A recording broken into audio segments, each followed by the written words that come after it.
right. So today I am here with Tanya Velardo, and Tanya is the children's ministry director at Renaissance Church over in New York City. So really excited to chat today, Tanya.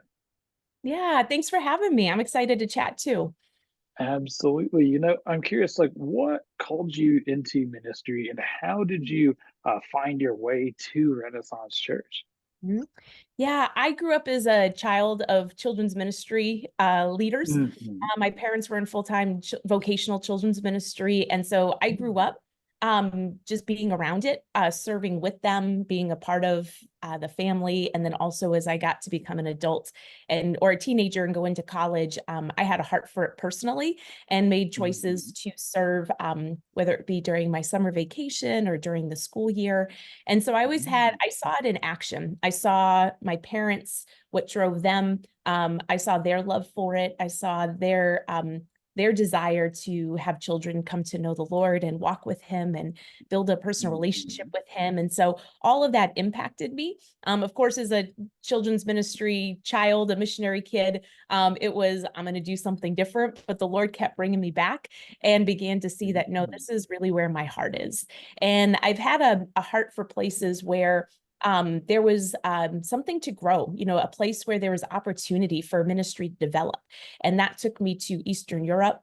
And I was excited Oh, about the opportunity to be a part of a ministry in a country where children weren't reached for many years, where it wasn't mhm. possible for a child to hear the gospel and serve there. But just as the Lord took me step by step to new ministry opportunities back to the States, He brought me back to New York City to be near my family again and just prayed, Lord, Mhm. my heart is for kids ministry. Where is that to be? And just with that heart for especially developing in places Mhm. where the ministry isn't happening, where there's opportunities. And I met the Mhm. gentleman who's our lead pastor, Jordan, was the church planter of Renaissance Church, and was Yes. able to join his team. After some conversations we had, he invited me to come on board as the children's ministry director.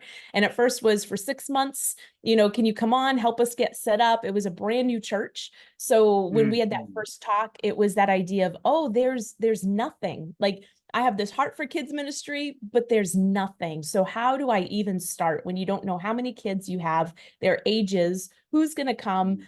You have no volunteer team. How do you even start on day one? And so little by little, the Lord began to show me how to do that over the 4 or 5 months of preparation. And we opened our doors. And 10 years later, almost 10 years Oh, later, here we are. But it was just by step, going to Moldova in Eastern Europe, then going to our international headquarters to serve there, going to a local church in Missouri, the Lord leading me back to New York. And so just step by step, as I responded to where the Lord was leading me next, it led me to mhm. put me in Jordan's path and eventually be able to be here at Renaissance Church. Yeah, well, Moldova to Missouri, back to New York. That is quite a story. So thank you for Mhm. sharing that, Tanya. And yeah, let's a couple threads to pull on there. When you're serving in Moldova, like Mhm. what would that sounds like an interesting experience. One, just to do anything in society is so much different from what we're used to Mhm. here in the States. But two, like working in a ministry with, especially with children and families that are not acclimated to maybe church. So, what could you kind of share some info on what that was like and what maybe unique challenges there were to doing ministry in Eastern Europe as opposed to here in the States? Yes, being there in Moldova, the number one thing that I went there with was being able to begin to just learn, to begin to listen, Hmm. to begin to learn, knowing this is a whole new culture. And yes, I had grown up in kids ministry. I'd been doing it for years, decades, from childhood to adolescence to adulthood, but I had never done ministry in Moldova before. I'd never done ministry in Eastern Europe. And so I began to see the power of the national worker. It wasn't about me going and doing the ministry, me going and, I'm going to build this ministry, I'm going to be the missionary. It was building relationships with the nationals that are there, that are in Mhm. churches, that have homes there, that have relationships there, that already have ministry there. And so discovering, putting aside maybe what I thought when I go to the mission field, this is what I'm going to do, but rather let me sit and let me listen. So being able to listen more and refrain from, well, this is how I've done it, this is how I think we should do it. And so Mhm. being very intentional to sit and to listen and to build a relationship so that my ministry can match the culture, it can match the pace of how things are going, the way that things are going. And so I remember in the beginning it was hard. You know, they often say that when you move to another culture, you're like a middle schooler. You don't really wear the Uh-huh. right thing, say the right thing, look the right way, walk the right way. You know, your legs have grown and you're figuring out how to walk in this new tall body. I never had that problem Mhm. because I'm short, but that's what I hear when you get really tall. But just being able to feel that feeling of, I don't know what I'm doing. And this is really Mhm. uncomfortable. But by persevering and enduring and saying, I'm going to learn and I'm going to trust God and I'm going to lean into the uncomfortableness, I'm going to learn. And in some time, I'm going to be able to spread my wings. And so being there, having to learn, even just going to I remember to pay bills. You wait in line at the post office, and I would pay my bills with Mhm. the teller, or I would go to a doctor's office or a document anywhere where I had to deal with documents. And instead of just finding the line and waiting in line, you say, who's the last person in line? And you find who it is, and you can sit anywhere in the room, but you know when that person goes next, you're next, and you Mhm. tell the next person. So just learning, how do I function in this place? And then also the power of learning the language. You know, that was really important to me so that I could communicate. But going and being and fully just immersing myself. I'm going to eat the food. I'm going to live in the culture. I'm going to build relationships. I'm going to be uncomfortable, and beginning to understand where my friends and coworkers had come from, the work they had done, what is the history of the country, and then understanding how I can best come in and not do what I want to do from my American point of view, but how I can best use my gifts and talents to help partner and be a part of developing. And when I went to our Mhm. international headquarters, I understood that there was a lot of privileges that I had with people that I knew that could support a ministry, that could pray for a ministry, people that wanted to support in that way. And so where could I position myself so that I could support the work of national workers around the world through the Mhm. opportunities that I had or doors that were open to me. And it wasn't about me going and doing the work necessarily, but it was, how can I be a part to equip nationals and ministry around the world with the resources and the places where I found myself. Yeah. Well, that is a really important way to look at it, because if you don't adapt to the culture of where you're in, people will not listen if you don't listen. So, Mhm. yeah, that's really good. And it reminds me, there's a book called The Culture Map. The Mhm. author's name's spacing me. She's a professor at INSEAD, the business school in France, and it Mhm. outlines, like, that's interesting what you said about the doctor's office, because in some countries they're very orderly like that, where Mhm. people, but then if you go to other countries, everyone kind of files in like a Christmas tree, if Mhm. they're going in line, and will cut each other. So yeah, there's just so many little nuances. Mhm. And so when it comes to equipping national workers in the ministry, what things were the most impactful you found that you could equip them with? Mhm. Yes, so when I went there, you know, the prayer was that, Lord, just I want to be effective in this country. And I think we can Mhm. so often, our tendency can be, especially when we're a person who's had a lot of ministry experience, and we can go Mhm. to a place and be like, well, I know how to do this. I've done this, I've done kids ministry, I've done youth ministry. Like, let me just jump in and tell you what I know. And being able to step back and say, Lord, let me listen, let me watch, and let me also learn new ways of doing things. So going into Moldova and saying, okay, Lord, I'm here to serve, but what is that going to look like? And so Mhm. one of the prayers I had was that God would help me get a vehicle. And I had kids giving to Mm, this project, and they prayed, dear God, help Miss Tanya get around Moldova, help her to get around Moldova. And of course, the obvious answer is provide a car that helps me get around and is really strong and effective. So I mm, get to Moldova, and I'm in Romania for a few months. I'm driving to Moldova for the first time, and my boss gets a call and she says, Tanya will buy it. Tell him Tanya will buy it. So she got off the call and I said, well, what am I buying? She said, you're buying a 1994 Toyota Land Cruiser. It's a 5-speed manual transmission. It's a tank. It's a beast. I was like, great. That's going to help Miss Tanya get around Moldova. Well, the plates that I had were, I had to get New York plates because I had Indiana mm, license plates. And oh, my dad went to the DMV on Staten Island. He got the plates. He shipped them to me, FedExed. And I put these plates mm, on. I'm driving around for a while. And a national friend of mine says, Tanya, do you know what plates you have? And I was like, well, yeah, of course I have New York plates. He goes, no, you have diplomatic tags. Well, my license plate was CDM 2969.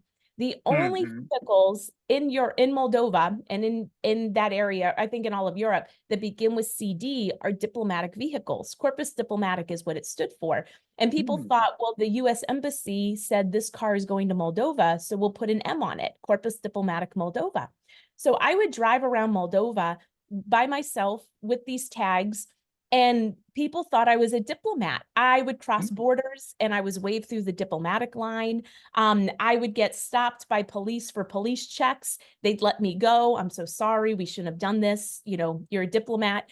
I got my car fixed one time and said, can you call me a uh, taxi? No, no, we'll take you where you need to go. Where are you going? You're going to the embassy. And this was this hedge of protection. Also, as I transported supplies, I had this diplomatic vehicle. So what the Lord mm, showed me was I didn't go to Moldova thinking God's going to make me a diplomat and I'm going to get all of these special perks because I'm a diplomat. I had no idea. But what I wanted to go do was all the things that I had done growing up as a missionary kid in my own ministry. But by mm, just posturing myself as let me watch and see, I began to learn, okay, my necessary part isn't necessarily let me go teach all these children's Bible clubs, but now mm, how can I use this vehicle to equip those that are in their areas doing the ministry? And so I would transport mm, literature. I drove to Poland one time to get a carload of literature that was there. I would drive to Romania to get supplies. I would drive around the country to just spend time with my coworkers, building relationships, participating in their ministries, and watching and learning to see what I could do. And I began to learn that I had this thread of development that, and even now to this day, being in a church plant, it's developing a children's ministry.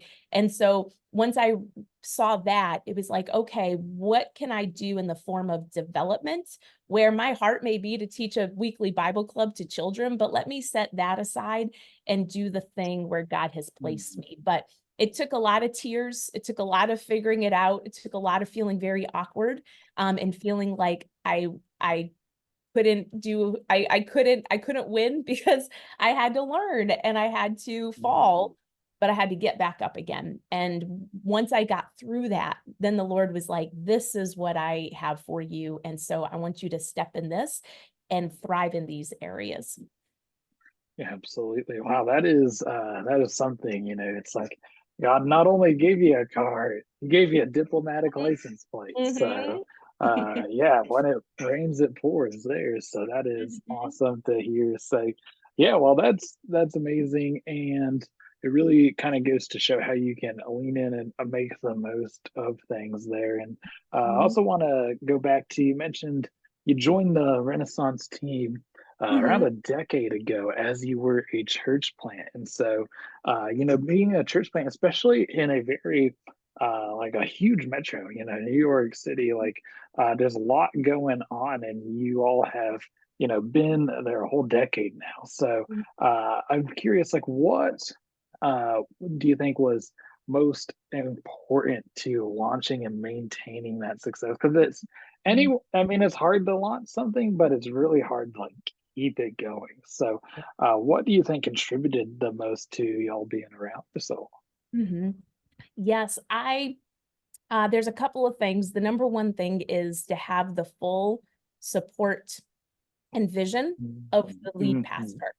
When the lead Mhm. pastor says this is important, then people hear that. And when you know that you have the full support and the lead pastor makes resources and people and changes according to what a children's ministry needs, Mhm. that is a powerful thing. And I remember when we first launched, we had a preview service, and then the next week we got our volunteers together. We unpacked all of our supplies, went through what a Sunday run through would look like as far as setting up the school, because we meet in a public school. And then Mhm. we had our first Sunday the next week. And I remember when about 100 people stood in this room, Jordan said to the group, if you have signed up for 2 volunteer teams and one of them is kids ministry, that's where you should go today to today's meeting, because that's the important place where you need to be. And Mhm.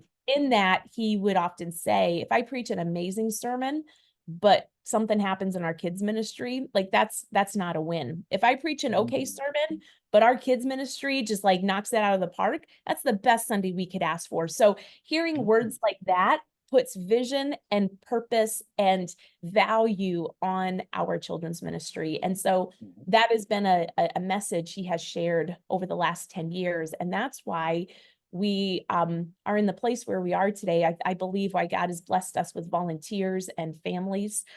We started, Mhm. of course, as a church plant, and now I have a volunteer roster of over 130 volunteers Oh, okay. that volunteer throughout the month. And I have those folks because they've seen from the pulpit, they've seen from the classrooms, they've heard it from other volunteers from all aspects of the church.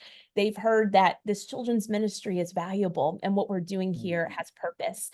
And so that's been number one. I've talked with churches where that may not have been the message, but when the lead pastor Mhm. has started giving that message, they've seen some changes happen. The number two thing is that from day one, we have seen the children's ministry as a valuable part of the church as a whole. And so about Mhm. 6 months before we launched our first church service, I remember I invited Jordan to a class I was teaching. And I was like, if you're church planting a church, you should be thinking about your children. So please come to my class and, hear about kids ministry. And that's what started us on this journey. And so from the beginning, my heart's desire as the children's ministry leader is I want every person who walks through the door to know that we have a place for them. We have a place for them Mhm. at every service, whether you're a baby, a toddler, a preschooler, or an elementary child, we have a place for you. And by Mhm. doing that, it's taken looking and saying, all right, we got the tools, great. It's also taken steps of faith.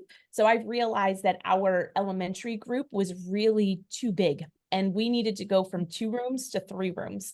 I didn't really necessarily have the volunteer structure to do that, but after a few weeks, I looked and I said, you know what? I think I can see enough that I'm going to take this step. I'm just going to trust that God's going to provide. And he is providing. But it's looking at the present, but also anticipating, all right, today we average about 98 to 115 kids on a Sunday. That right now Mhm. we're here, but we're gonna, Lord willing, continue to keep growing. And so what do we need to do to make sure that every child has a place? So what supplies do I Mhm. need to buy? What does my budget need to be? What volunteers can I move into a leadership role? So it's always looking at the present, but also anticipating the future. Um, and doing that. And also I love to give my volunteers the message of, so often I can say, thank you so much for doing, thank you so much for being here, thank you so much for serving, but really looking at each person and seeing, thank you for being who you are, because of you, you are making an impact through your serving, through your doing. And so I think those are the things that have really made an impact to be able to sustain and grow over these 10 years.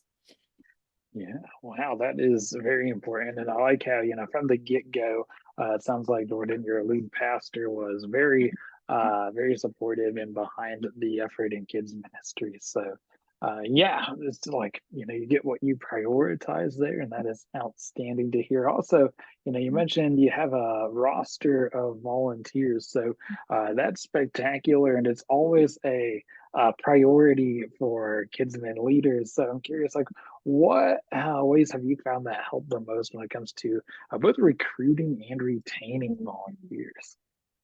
Yeah, those are two great words. I think of those words often, recruiting and also Mhm. retaining.